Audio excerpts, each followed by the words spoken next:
একটা এক্সাম্পল দিয়ে শেষ করছি। অবস্থা এমন এবং অবস্থা হতে পারে এমন, আপনাদের সাগরের পাড়ে চোরাবালি আছে, মনে করেন একটা দেহ চোরাবালিতে পড়ে গেছে, এখন প্রথমে তার টাকনু পর্যন্ত ডুবে গেছে, এখন সে নড়াচড়া করছে এখান থেকে বের হওয়ার জন্য।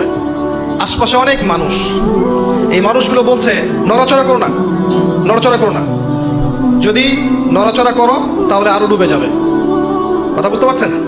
সে নড়াচড়া করা বন্ধ করে দিল এবং আশপাশের মানুষ তার হাত ধরে তাকে টেনে তুললো না, বরং আশপাশের মানুষ তাকিয়ে তাকিয়ে একটা তামাশা দেখলো এবং তাকে বললো নড়াচড়া করো না। সে নড়াচড়া করলো না। কিছুক্ষণ পরে আস্তে আস্তে আস্তে আস্তে তার হাঁটু পর্যন্ত ডুবে গেল।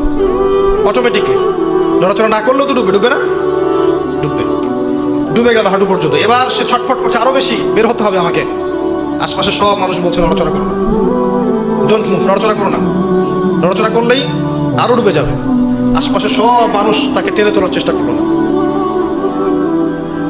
এরপরে তার কোমর ডুবলো, এরপর তার বুকটা ডুবলো, এরপর তার গলা পর্যন্ত ডুবলো। এখন তার মাথাটুকু বাকি আছে। এই মাথাটুকু আপ্রাণ চেষ্টা করছে কিভাবে এখান থেকে বের হওয়া যায়, যান বাঁচানো যায় কিভাবে। এখনো আশপাশে সব মানুষ দাঁড়িয়ে বলছে নড়াচড়া করো না, নড়াচড়া করলে যতটুকু বেঁচে আছো এতটুকু থাকতে পারো। এই অবস্থায় যদি সে আরেকটু কাল বিলম্ব করে, আজ হোক আর কাল হোক, তার ওই মাথাটুকু ডুবে যাবে ইনশাআল্লাহ। এই হচ্ছে বর্তমান পরিস্থিতিতে মুসলিমদের অবস্থা।